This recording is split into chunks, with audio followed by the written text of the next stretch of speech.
meaning you can try and force your opponent to go through 3 Mew VMaxes in an ideal world. So we've mentioned about this matchup here. We are kicking off with game 1 of the semi-final as they reveal their starting Pokemon. We see their Oricorio, Meloetta, the 2 single prize options in both these decks, and they will be looking to get those Battle VIP passes off early on, get as many Genesects down, get loads of Mew about. But as we mentioned, there is a slight difference in these 2 lists here. We've got a double Turbo Energy list, which has the Disruption with Part of the Peak and Lost Vacuum, which you believe is a slightly favoured approach to this matchup. Yeah, there are sort of positives and negatives to each one. For 4 DTE Immunion, they played a Path to the Peaks, obviously really strong at shutting off Genesects. And, you know, Brent does have outs to that via 1 copy of Lost Vacuum, 2 copies of Lost City, and then 2 copies of Forest Seal Stone.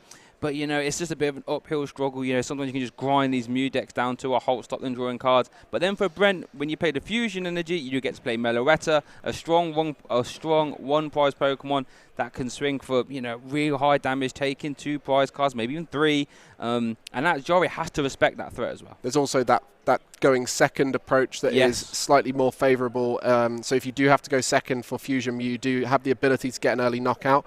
But some of you might have spotted that Grass Energy in the deck with writing on it. That is a judge-allocated proxy for Brent. We did actually get to see that on stream yesterday, and we were a bit confused at the time. But something was wrong with the Forest Seal Stone in the list, and so a judge-allocated proxy has been granted.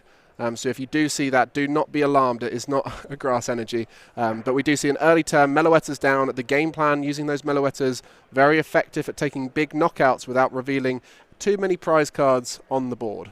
Yeah, and I've actually got a little interesting backstory to that Forest Sealstone proxy, because while I was in the sort of lunch cafeteria for the staff, I actually managed to catch up with some judges. I was like, what was the deal with this? Does anyone know sort of why this was issued? And apparently the Forest Sealstone, the print quality, sometimes the holo makes them warp a little bit too much. Oh, really? And Brent's was a little bit warped too much. Couldn't get access to another one, so a judge said, it's okay. This is perfectly fine in the rules. Let's issue this proxy, and then when it comes into play, you can show your opponent what it's meant to be, and then you can continue. So that is what it's for. You learn something new every day.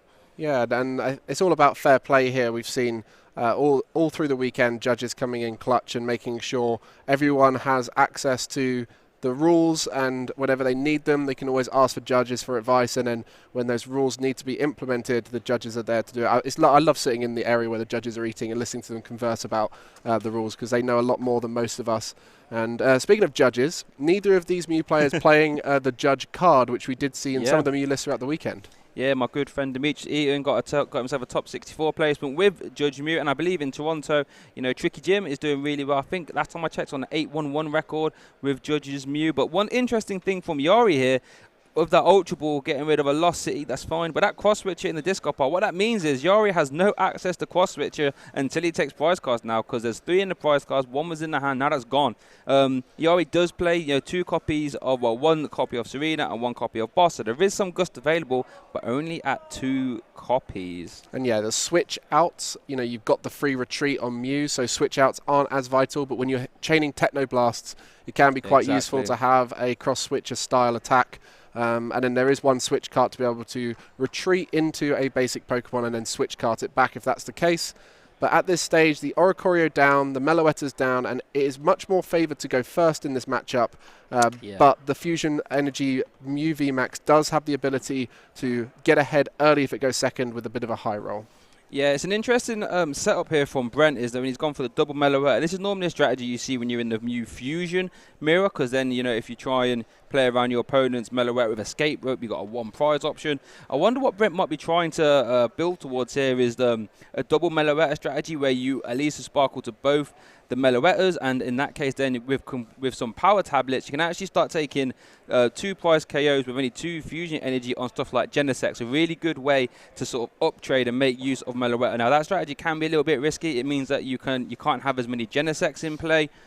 But if it works out, we actually saw Jamie do that in the last couple of rounds as well, going for that double Meloetta strategy into the Lugia. So we see actually a Marnie getting fired off from Jari, and it seems to work quite well for him now. He's got a Mew V down and 2 Genesects. Anyone tuning in right now and thinking, what's happening here in Stuttgart? Well, no Lugia V-Stars made it into the top 4. Yeah. I think there was 2 Lugia V-Stars in the top 8, both of them losing in the quarterfinal, and we now see a guarantee of a Mew VMax in the final. has been one of the strongest decks here at the event. It's made up about 25% of the day 2 decks, where it's more about 38 was it for Lugia. Yeah, so, about 38. So the second most popular deck here. No Lost Box really making it all the way, but lots of them making it into the top 16, top 32 area. And Lugia V-Star, with that target on its back, has missed out this event on winning and even making it into that semi-final. And who would have thought it? Mew VMax, you know, just always hanging around in the format, you know, never really giving up. Anytime you can draw, you know, 10, 15 cards a turn, never really out of it. A deck that's able to take prizes really fast, hit really hard with power tablets, always a fun time. But it just, looking at this screen reminds me of like back in the EUIC days where we were just testing the Mew mirror game after game after game, trying to work out lines and interesting stuff. But I would like to see a path here from Jari. Does he draw into it? He does play 3 copies. Oh, is that one there actually behind the switch card? No, that's a lost vacuum. So does have the Cramomatic to potentially try and get it. Just for working out a target for that. There is 3 lost vacuums in the deck, trying to allow for a lost vacuum of your own path so you can start drawing and replace it yourself. It's also most often an insta-playable card because there is normally a stadium or some kind of tool in play to be able to get it out of your hand, which is great for that Genesect. It does get the heads. And that's interesting there because Brent did choose to put Lost City into play, meaning that's one less path to the peak out. I haven't actually got a chance to peek at his hand, but as it stands, he's opted to go for the D. You don't actually have to show what you what you take off a Cramomatic, but fair play. Just just saying, yeah, that is what I took. This is interesting because Brent could opt to try and boss KO that Mew, remove a D to E1 play. Could be quite strong. No path to the peak, so Brent will be able to draw cards, but as it stands now, only got 1 Genesect in play, so. Okay, so switch card going into the Mew. That means guaranteed retreat next turn. And interesting, the ability to draw a bit more. Does want to draw into that path, like you said. Another Cramomatic there, so that could be a potential opportunity to do so. Easy target with the Battle VIP pass. He did draw the path. Maybe that was in hand hiding at the back and we never actually saw it, because it feels like that would have been the more optimal option to get off of the Cramomatic. Oh, here we go, the Cramomatic Wars. Oh, that Tails. might seal it. That might seal it. Has Brent got a path to the peak out? I'm guessing at the speed at which he's playing his hand, it might not. Does he have a VMax? Now, to be fair, if he has a DTE and a switch out, he might just be able to. Okay, and a fusion. Oh, and there we see the path to the peak. Does Jari actually have a path out himself, though? Because he did get rid of a lost vacuum. Is that another the Cramomatic's flying around left, right, and centre. That's a 1. Cramomatic's not in a good mood right now. Now, has Jari got a response? Interestingly, there was a Heroes Medal that could have been used for the Cramomatic earlier to keep that lost vacuum available, but it has been removed into the lost zone, the lost vacuum. That's a Genesect V. In the discard pile. That's a Genesect V. Was it Judge issued proxy as well there? In case you're wondering, that is not just a basic energy flying around. It's a different player with the Forest Seal Stone as the proxy. So energy cards, the obvious use for proxies, as they're very expendable and easy to write on. Yeah, so that is a Genesect V there you see on the bench. Stuttgart proxy, it says on it, and signed by the judge, I believe. Yes. So just so you all know what a proxy looks like, very different to the kind of proxies you might have seen where people are very good at copying the card with a printer, but here just making sure there's no confusion. Jari did not get into a path out. He's shaking his head. Well, this is the nature of the beast when you play a path to the peak Mew deck. It's sort of a little bit of a double-edged sword. You might lock up your opponent, but you might also lock up yourself. Here we see a Forest Seal Stone, so it looks like Brent, ironically, is the first one to potentially get out of this path lock, and I wonder what he will choose to do here. You know, there's a few options. If he has a fusion energy in hand, we could maybe see an Elisa, a staging replacement first, and then try and build towards an Elisa, try and take a KO with this Meloetta. That would be nice. You might even see like a switch plus boss to take out that choice belt plus DTE Mew sitting there on the bench. Few options, only has 2 Genesects available to him. Now that's the sort of downside of trying a double Meloetta strategy, is that you are going to be down Genesects trying that. Okay, so lots of choices can be made off of that Forest Seal Stone. Will be interesting to see which route Brent has taken. Could remove the stadium, but then that would open up for Jari to be able to start drawing too. So as you mentioned, if there is a way to keep the stadium in play whilst also doing everything needed to start getting those attacks off, that might be more optimal. So we'll see shortly what the plan is, as I'm sure Brent will try and take action this turn. And it looks like it will be a...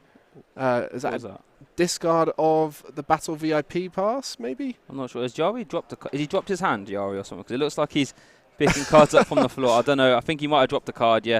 I'm not 100% sure how that Battle VIP pass has hit the discard pile. Maybe that was done last turn. I'm not 100% sure. Okay, so we do just see a loss. I imagine that was the out now. There's a couple good lines of play I'd like to see. Oh, we see a Fusion Energy on the back. This is very strong. Because Jari doesn't opt to play a Drapion or anything. So that Mew VMax is going to hang around outside of some crazy, 3 or 4 power tablet turns being used, I should say.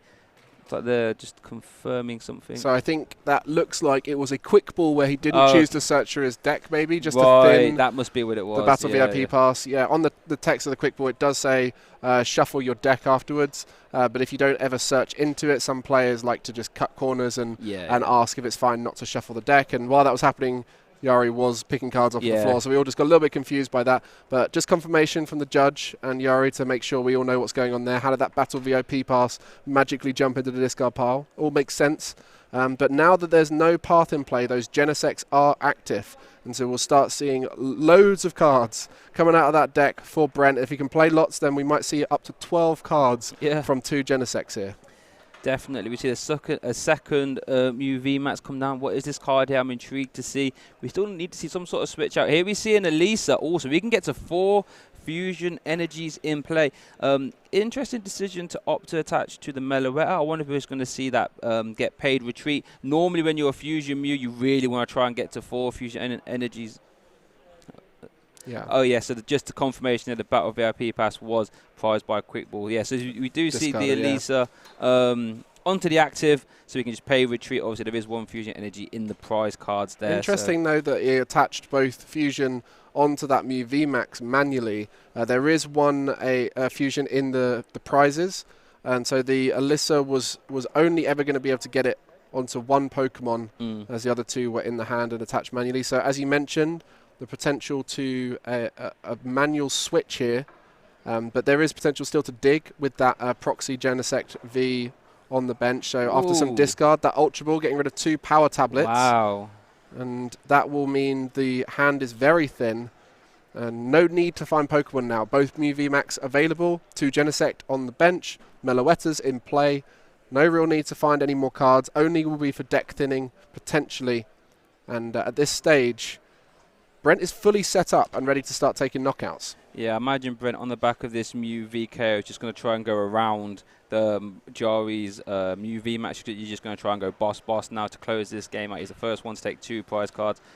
And Brent does play catchers, and we do see some bosses orders in the list, as well as the Serena. So there is options here. He would like to try. You'd like to probably, I imagine, try and get into a DTE just so we can get it onto that next Mew VMax. So even if Path comes down, Brent can just retreat between the 2 Mew VMaxes, not have to worry about finding resources necessarily. But there we go. Here we do see the paid retreat into the Mew V with the double Fusion Energy. And we're going to have to see a Techno Blast here for KO. Yeah, so 1 Fusion in the discard. There'll be 1 taken off the prizes most likely here. And as you mentioned, the typical strategy if you attack first in a Mew VMax mirror is to go down that 2-2-2 prize line. Looking at the Genesects, they're going to be easy targets with those catchers or with Serenas or with the boss's orders. So taking 3 knockouts should be fairly possible now for Brent. There is potential for some path disruption. The Forest Seal Stone has been utilised by Brent, so there won't be as much of a way out of a Path to the Peak. But as you mentioned, if the double turbo energy is found, that's pretty much everything they need, plus a gust at this stage to guarantee that knockout.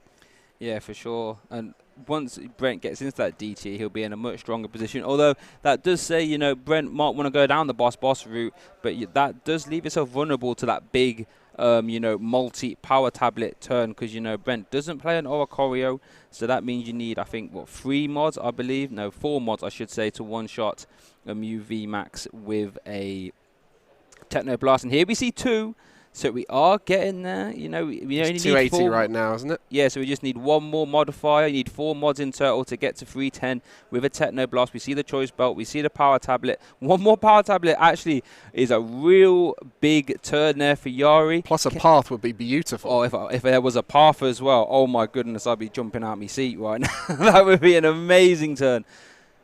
Let's see what happens here. He's still got 1 Fusion Strike system to go. There is 1 power tablet in the prizes, so less access to it. Needs to find 1. I mean, there's only a few different ways to search in the deck for something like a power tablet. That would be a Cramomatic, but for the most part, it's going to need to be found through natural draw, or a Forest Seal Stone could be utilised. That would be reaching quite a lot to get that knockout on the Mew VMax, but as we mentioned, it is what's needed now to disrupt that 2-2-2 plan. Brent's going to be executing that Mew VMax in the active. Oh, here we go. Big Cramomatic. Here we go.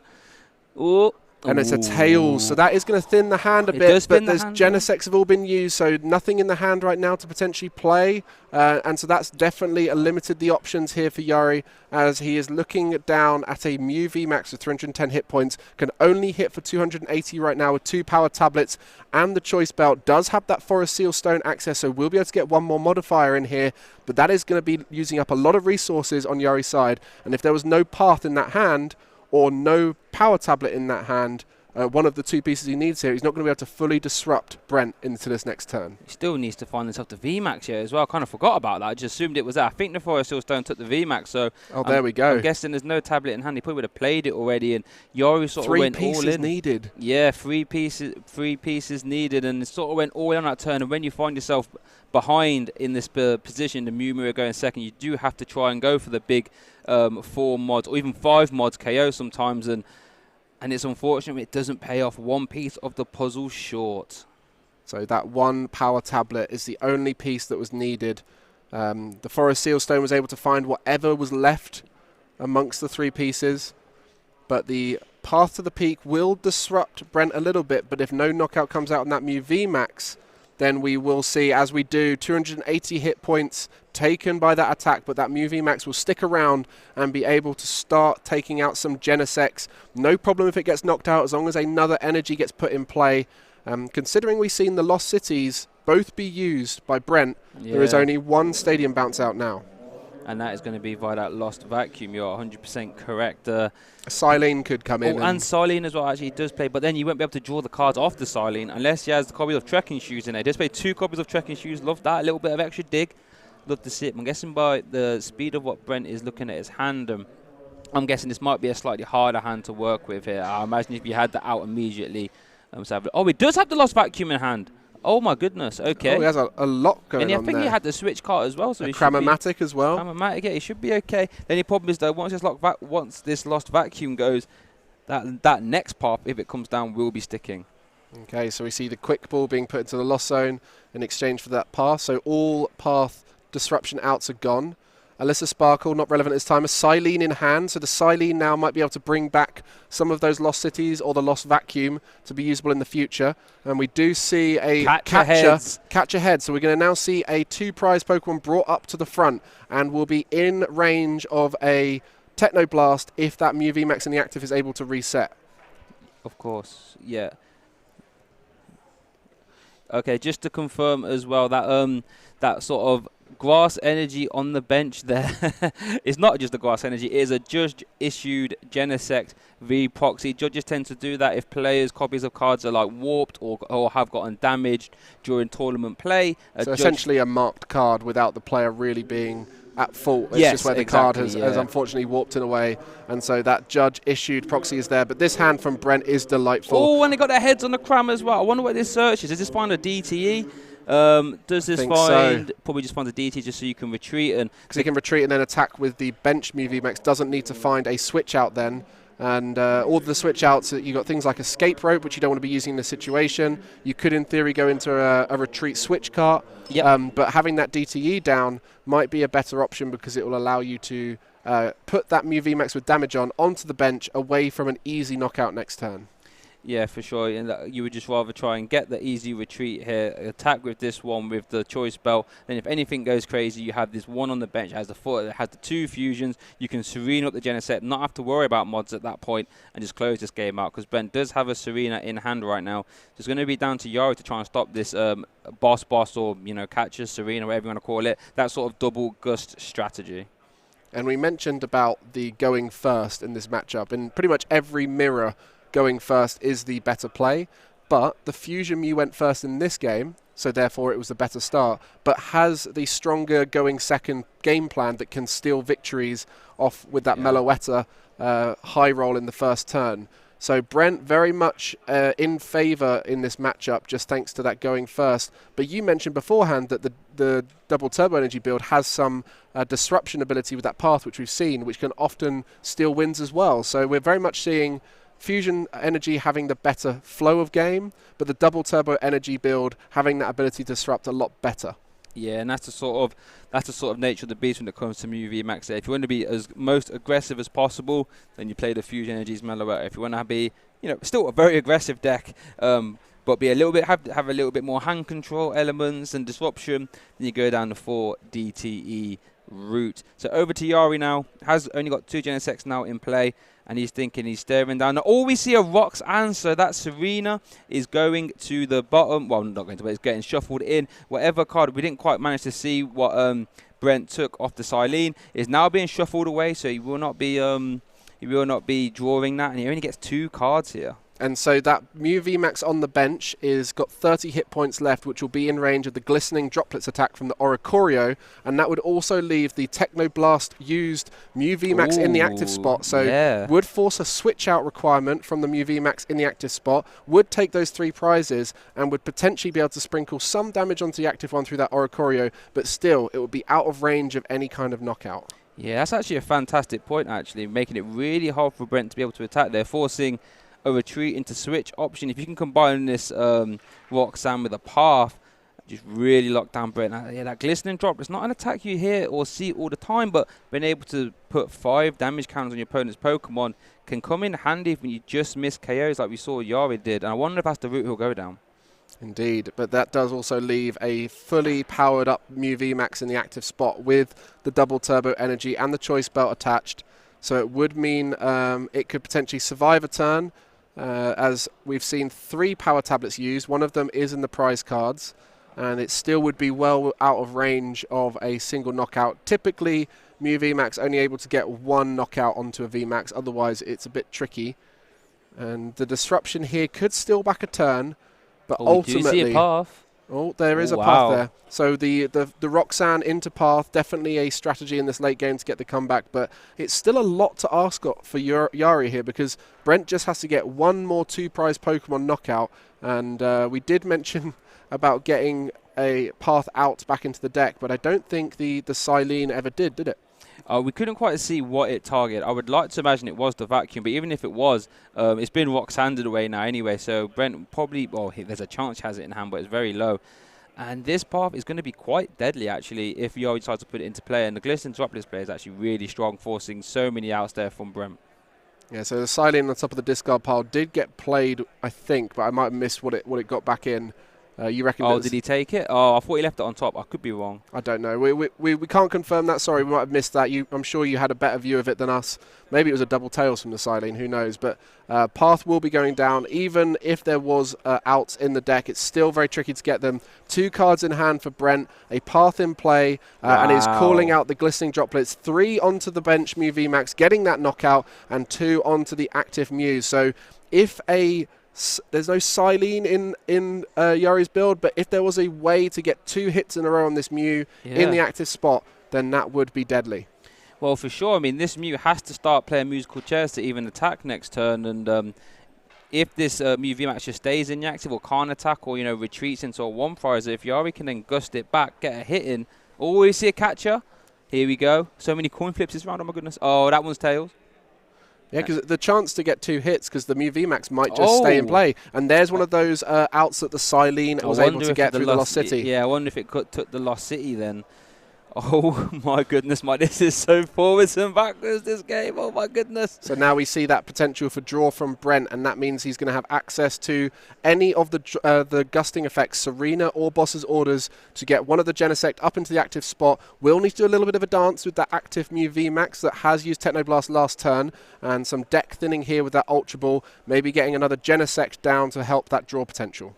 Yeah, you have to imagine Genesect is the obvious choice here. Just going to help him turbo through. Just needs to find any combination of Gust plus a switching card. He does have some switch cards left, I believe. At least one does play an Escape Rope. That would also work in combination with a Gusting card as well. So Ultra Ball looks like he's failed. Probably hasn't got any Genesects left, actually. Maybe we've hit the discard pile or one. Or maybe there's one in hand. Oh, there's one in hand. Yeah. So just thinning cards out the hand, maximizing, getting cards out there so Fusion Strike system draws as much as possible. And here we go. There we go. He's going to take those cards from that Genesect. I think that was for the max 6. I believe so. And that's just going to increase the odds as much as possible. There is that proxy Genesect V on the bench. The escape rope. Oh, wait, hold on. He's decided. Oh. The escape rope was put down there, so I think they're just working out. Maybe thanks to the discard pile check. Just going to be waiting for some confirmation here. But the escape rope being played first. You have first. to retreat first before you play the escape rope, and it looks like that is the case. They're letting him sort of retreat first, then play the escape rope. That's there we go. Nice there. So then the Mew VMax is able to get back into the active spot. As we mentioned before, the escape rope needs to come first. And there's the boss. And there's the boss, and that's going to put a Genesect V into the active spot. Yep. And so will allow for a knockout. Yep. There we go. Fist bump going into game 2. Yari, unfortunately, not able to disrupt enough there. And Brent with that relentless. Uses for Yari is that at least at the bottom, you have to imagine that Mew VMax is a deck that can take prizes at a pretty fast rate. Should be able to take them out there, but yeah, not really a great start, you would say. And looking over at Brent's prizes, nothing really too impactful. You do see the Echoing Horn probably doesn't get used too much because the benches tend to be full. Meloetta, Tablet and a Cram, not too impactful. And the only advantage potentially for those Mew VMax, they are sitting right at the bottom of the prizes, and generally these players will take from the bottom, mostly just because it's quite far to reach to the top ones here on this massive feature table. But we do see the Battle VIP Pass, the optimal start for many decks in the format right now, but in particular for Mew to get that draw engine going, especially before those path disruptions start coming into play. Yeah, you want to make sure you get all those Pokemon down nice and they draw as many cards as possible with your Genesect, so you can try and establish Path Lock with a way to bounce it as well. Because we saw in game 1 Yari not being able to immediately bounce his own path, and it kind of slowed him down, and maybe slowed him down enough to where Brent was able to snatch the victory there from him. So here you see Yari just probably prize checking, working out. Yep, that is 2 Mew VMax prize. I have to be very careful with the one I've got. And so we see the first deck check for Yari here. Tends to be a little bit longer for most players, a little bit of a grace period across the board to allow players to get as much of the information they need out of the deck. We'll be making a mental note of what's in the prize cards there. Some players opting to write it down on a notepad. We haven't seen many of them, but there has been a few. And that's something that I think comes with experience, how quickly you can get through that deck check. Whenever I go through, by the time I've worked it out and I've shuffled my deck, I've already forgotten the 6 prizes. But these players, the reason why they're here on these top tables and into the top 8 is because they're so good at repeating the habits of the game, including deck check, including the process throughout the game. Exactly that. I am actually a notepad person myself. You're a notepad man. I take my time to make the notepad, write it all down, because like you, if I just try to just do it without a notepad, I'll probably just forget, unfortunately. We're getting too old for this. I think all these young players coming through. That's why Alex is also a caster now, it seems. He's getting a bit old. And as we see the Genesects all coming into play, that's going to be 5 fusion Pokemon in play. You see an energy and the choice belt as well. Very thin hand. Good for that first Genesect. That's going to be for 4. Drawing 4 cards, fantastic start. If Yari can just find himself now maybe a 5th Pokemon and a path plus a way to bounce it for himself, that's going to make life really hard for Brent. Now, if you can imagine that if this path sticks that Yari might have, Brent only has 1 Pokemon out and he's already got an energy attached, Yari. Could just finish the game there and then. And that's what you mentioned about how scary this matchup is. If that first hand for Brent doesn't have any way of moving that path out of the way. You said there's 3 outs. It's hard to naturally draw into them, especially early on in the game when your deck is a lot thicker. You haven't had a chance to thin it out as much. So we could see it here. There's a Cramomatic. I should imagine this is to try and find a path, but it is a heads. It's a 2. Let's see what he takes here. I wonder if he's already got... oh, he's taken it already. That was very fast. Whatever it was, he sort of knew. He knew what he wanted. It was at the front. And yeah, if he's already got a path replacement or a way to bounce path in hand, I think it was a path. He does have the vacuum in hand as well. Oh my goodness, Mike, this could be a very fast game too. And the VMax is a key card here as well. There's only 1 left in the deck because there are 2 in the prizes, and that will be needed in this next turn. But path down now, energy in play, choice belt in play, all the cards needed in play, and that hand does not look like it's got a way out of this path.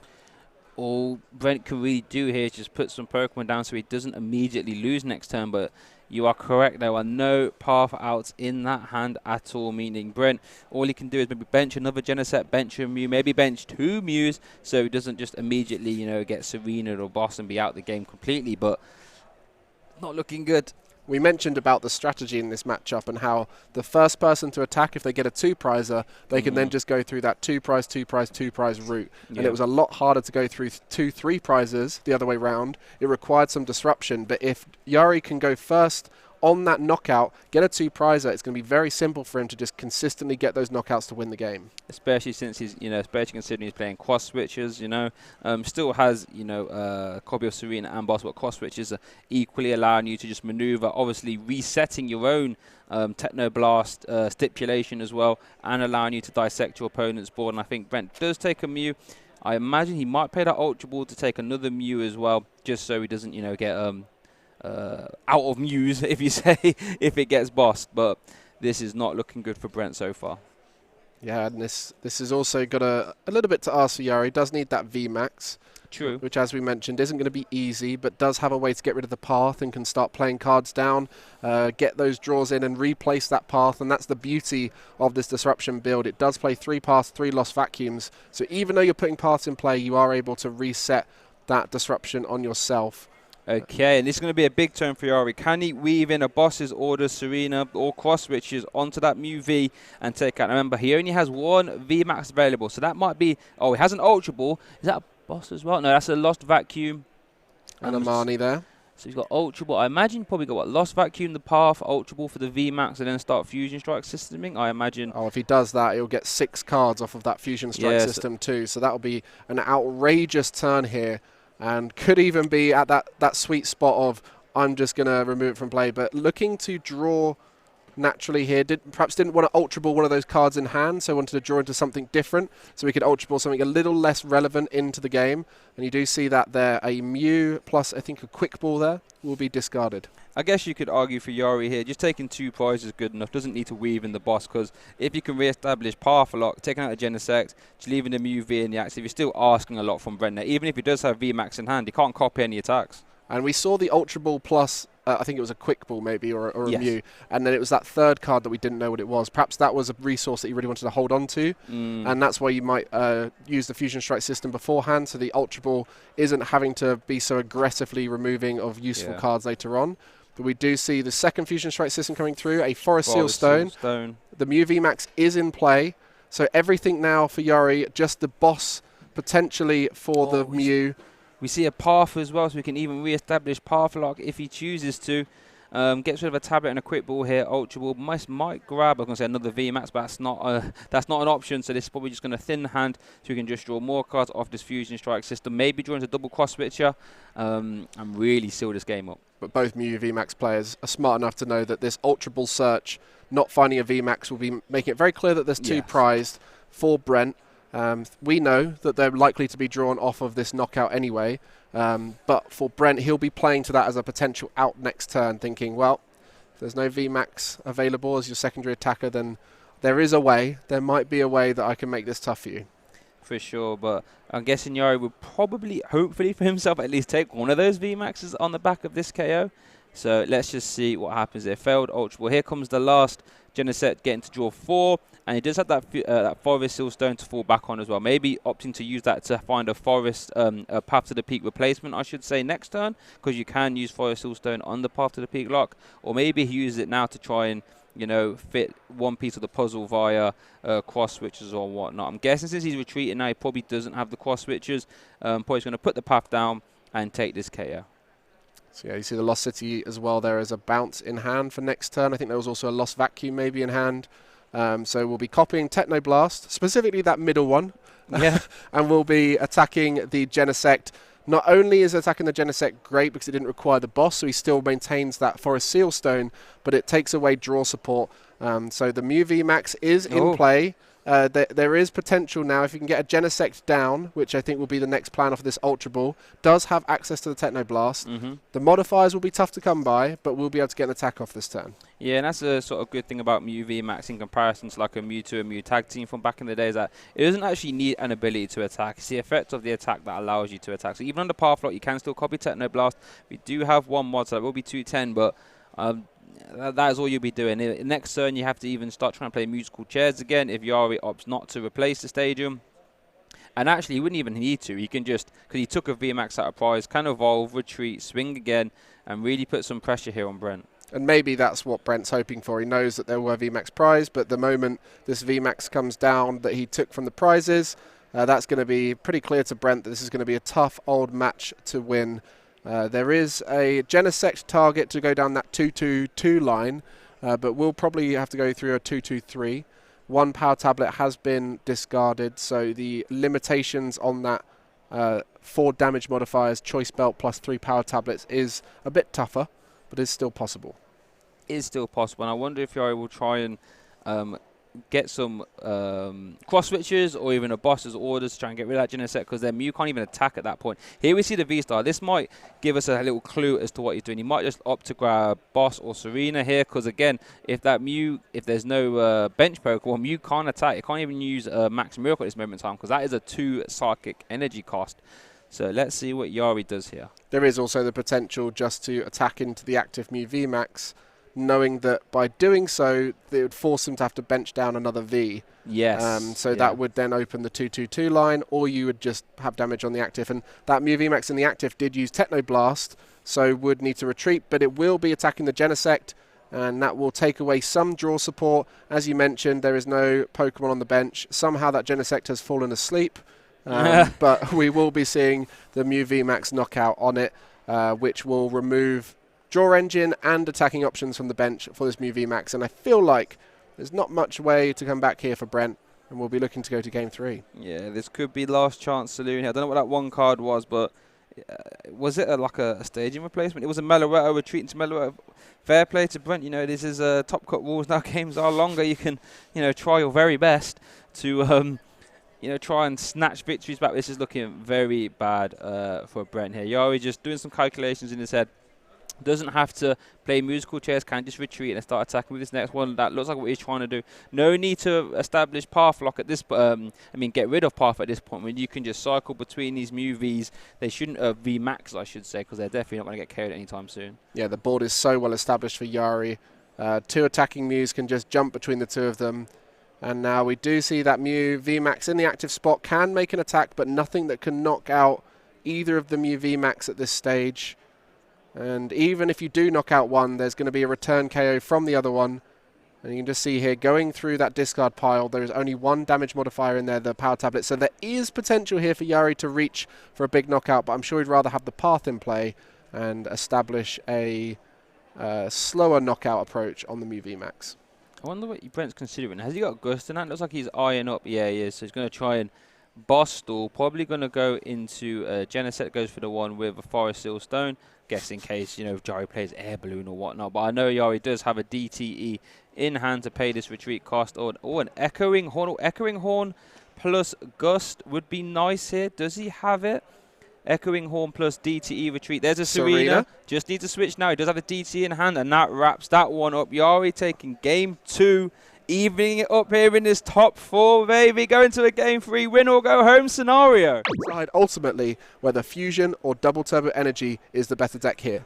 Yeah, it doesn't get much hype than this. Game 3, win or go home, top 4, winner going to the finals of a regional. And yeah, Brent actually prizing 2 Fusion Energy and 2 Genesects is kind of rough. But then back over to Jari, those Mew VMAXs do not want to get involved again, as they are both in the prize cards for him. And like we said, this time they're actually in the middle onto the top, so it might not be as easy for Jari to take. And that could prove a little bit troublesome. Exactly. The outs to the Mew VMAX are pretty high in terms of you've got the Ultra Ball, you've got a lot of draw, but when there's only one of them in the deck, it really does limit your ability to do so. You do have the Forest Seal Stone to choose at any moment, only one of those in the deck because one is prized, an Ultra Ball in the deck, in the prizes too there. So it's not just about the Mew VMAXs there, it's all the outs as well to Mew VMAX that are being prized. A Chromatic even is an out there too, but Mew VMAX shouldn't worry too much, and especially Jari's side, he doesn't have to worry about the disruption from the Path to the Peak, except for if he puts it down himself,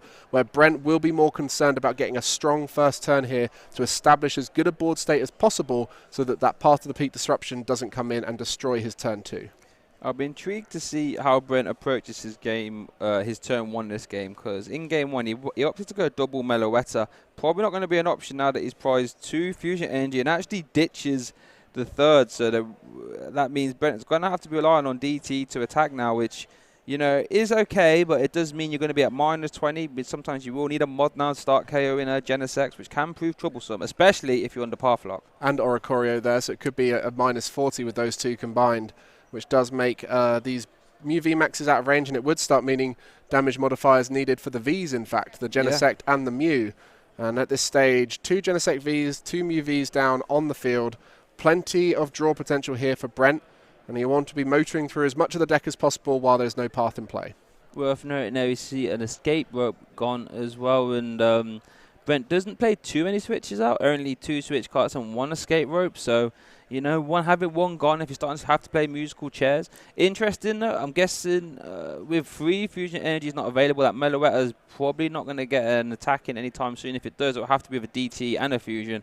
That's not very effective, so interesting that it chooses to be on the bench there. Yeah, I guess the hope is they might come into play later on if they're off the prizes, but as you mentioned, discarding one early, you kind of assume that might be one prized.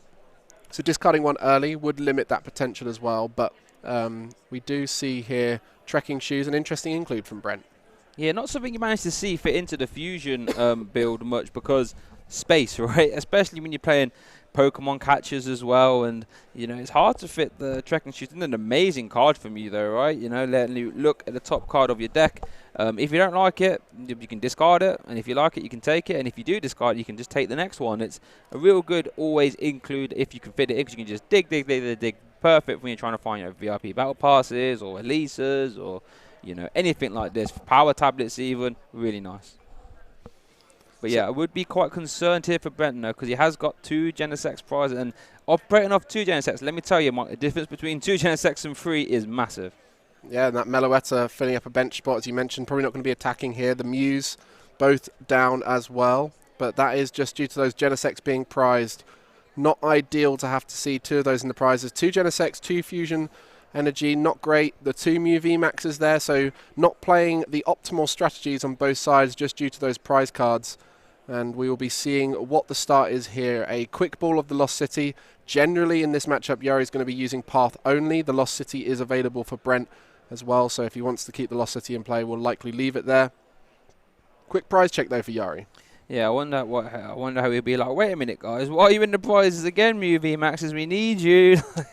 But they are in the prize cards, unfortunately. Looked a bit closer there. Is it in my hand? No, it's not in the deck either. Must be in those prizes. And as we mentioned last time, they were both at the bottom. A lot nicer prize card position. You draw them straight away when you take that knockout. But here they are in that sort of 3rd/5th area. And the Genesect will be coming out there. There is going to be draw potential here as long as some more fusion Pokemon start coming down and that hand starts to thin. And the potential for growth of the hand in the Mew matchup is so good. Both players can motor through 12 plus cards in a turn, and you see double turbo energy down. Can be protected later on if needed with a retreat. And there's going to be a Marnie there, so Marnie disruption.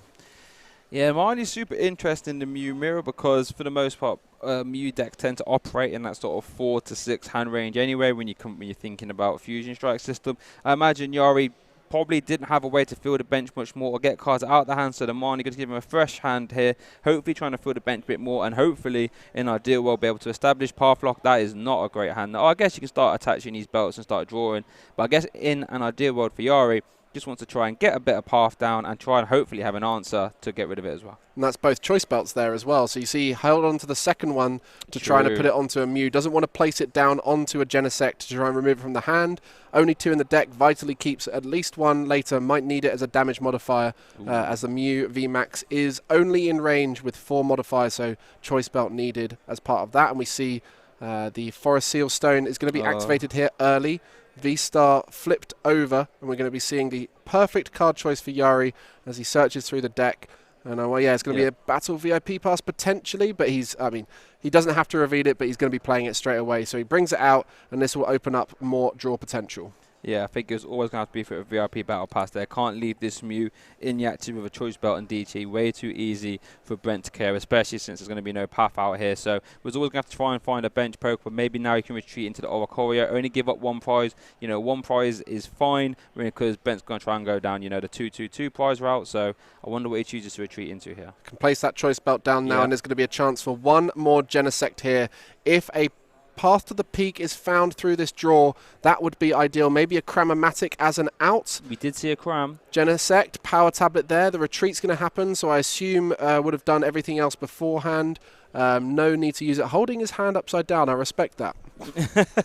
Just trying to make it hard for us as well there. And opts to go for the Mew in the active. That's interesting. So Jari really valuing the Oracorio damage reduction with its lesson in zeal ability. Don't get to say that one too often. But here we see double power tablet. Brent licking his lips, thinking, "Oh my God, I can actually fusion strike system. I don't have to worry about replacing statements or any of that business." And he's off to the races. Yeah, so the path will have to come in later on as disruption, but the longer the game goes on without path, the better it is for the player going first. And Brent on this occasion did go first. Will have access to that Mew VMax and be able to start attacking as soon as possible, and that's where the 2 prize route is key. Getting that first 2 prize knockout leaves 4, and then you'll be looking to get everything after that. And as we mentioned, those fusion energy in the prize cards, Genesect in the prize cards, so important prizes to be taken too here for Brent. Yeah, 100%. Now, actually see the catchers in Brent's hand. It could prove really important. Now, we saw Mew play catchers more so in the Astral Radiance meta, but make no doubt about it, they're super effective, allowing you to, like, you know, play a boss or Serena, or I haven't played boss and Serena, it's just an item card, and that would maybe allow for Brent to get access to that bench Mew that has the DTE on it, just making Yari's life a little bit more harder, saying, can you find another DTE? Can you find a Mew VMax? All that good stuff. And let's see what Brent chooses to do. I imagine you probably always play that catcher. Yeah, well, he's ready to attack now and has enough damage to be able to get a knockout. As you mentioned, now it's going to be looking to try and get rid of that energy, ask as many questions of Jari. But for the most part, this is very much a Brent-favoured matchup now. Ooh, opting to go for the Alisas here. Really interested. So that means if he wants to get access to that bench move, he's going to have to rely on that catcher. I would have maybe like to try and hedge your bets then. Oh, yeah, he's going to have to fail that Alisas because there's 2 in the discard, 2 in the prizes, I should say. So a bit unfortunate there from Brent, but let's see if he even opts to play this catcher. Oh, because the last one was in hand, yeah, so that's why he had to fail it. That's unfortunate. Bit of a misplay there, because has had a chance to deck search and knew there was 1 in hand, so just played the Alyssa down, forgetting maybe that there was the 2 in the prizes, or just looking to get it clear out the deck. Perhaps didn't think he needed to play any other supporters, and by playing it, it removed it from his hand.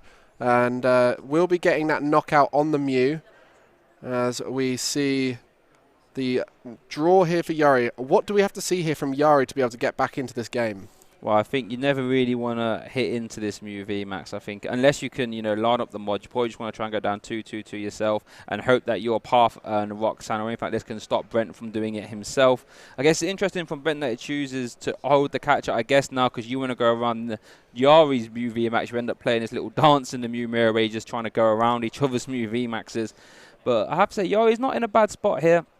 Does have the potential to path to the peak lock at any time. Here we see a Marnie opting for that fresh hand here of 5 cards for himself, while, you know, putting Brent's hand down, you know, because he just took 2 prize cards. It's going to be a big hand and putting it all that down to the bottom. Yeah, and you can hit into that Mew VMax, because with Technoblast they have to wait a turn into the active. So sometimes you can put damage into it, force them to retreat, and if they haven't got another attacker ready, then they will just put it onto that bench and be ready to hit later on.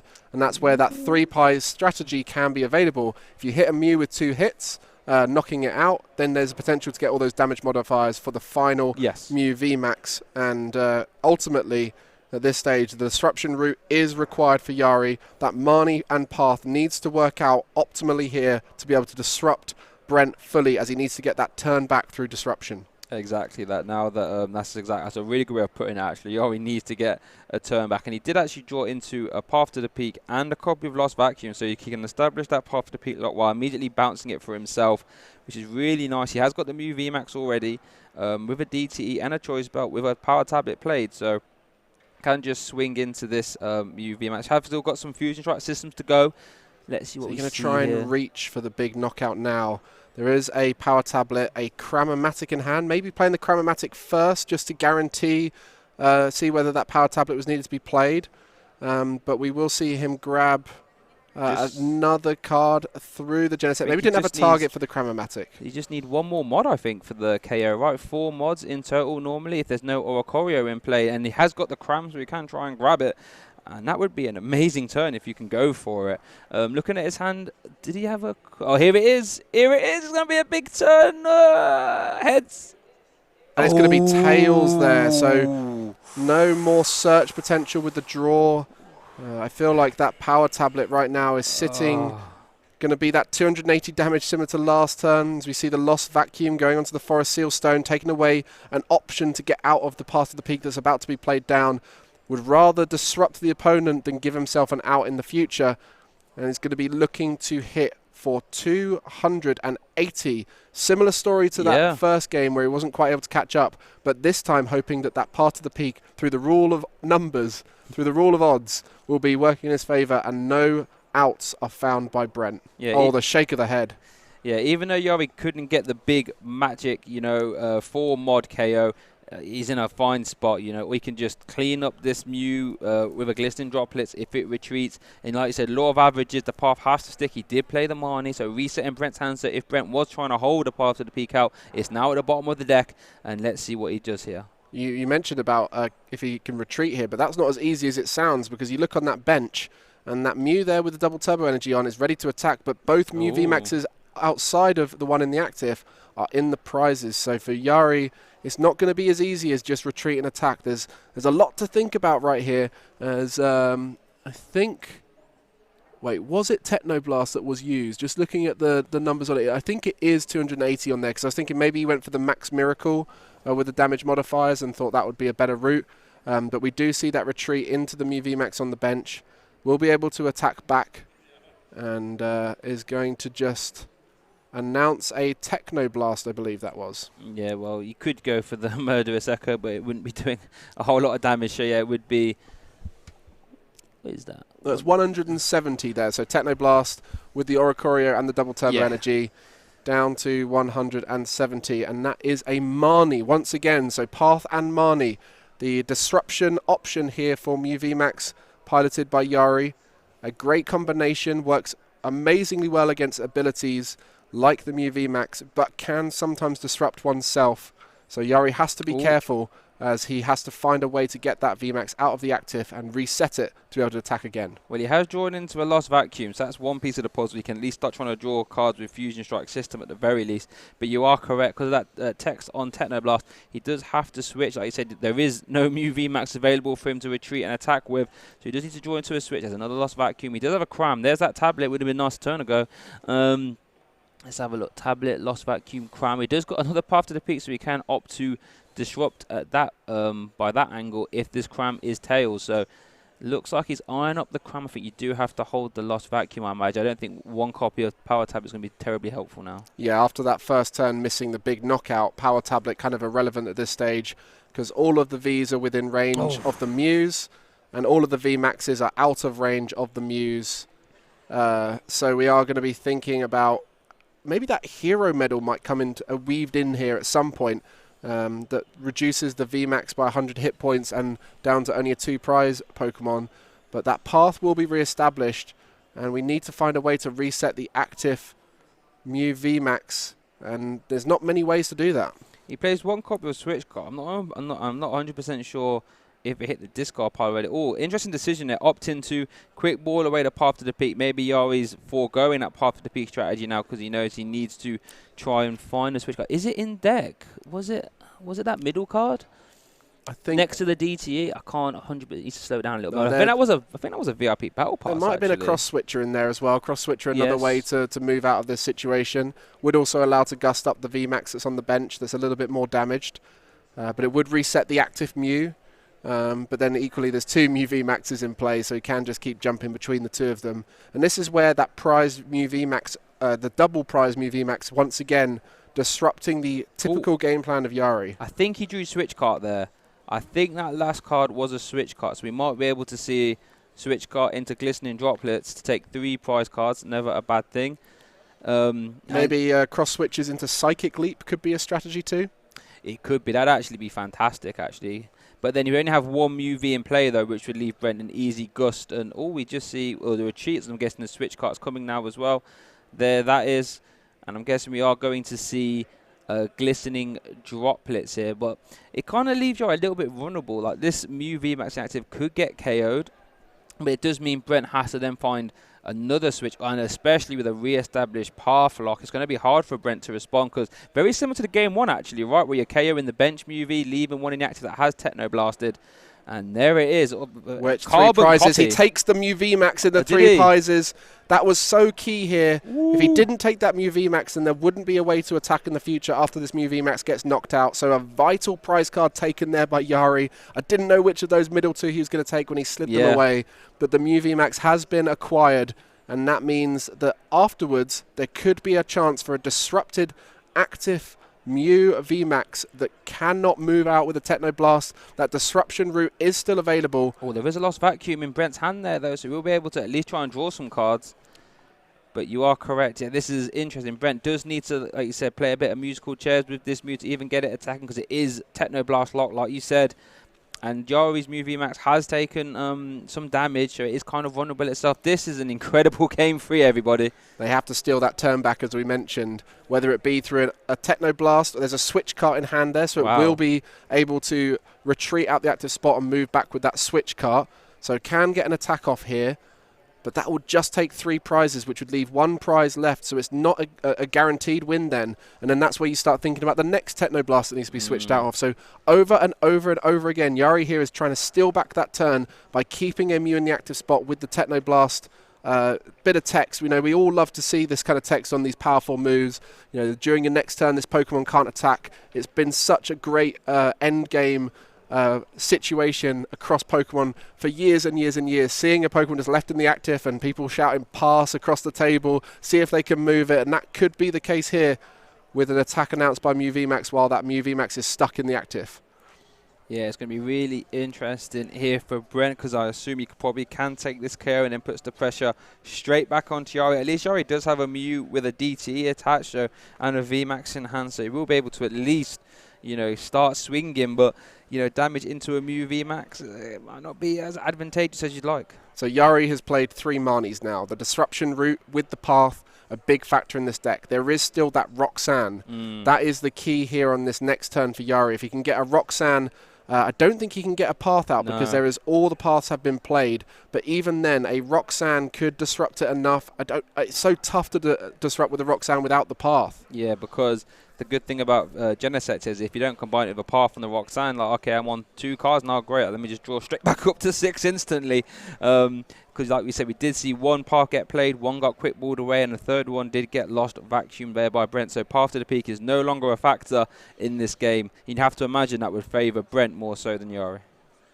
And so Jari is just waiting now to see what comes out from Brent. I don't think he's shown that switch. Oh, he has shown the switch card, so he has reactivated the Mew VMax. So at this stage, Jari knows that it's very much in favour of Brent, especially knowing the paths aren't available for him.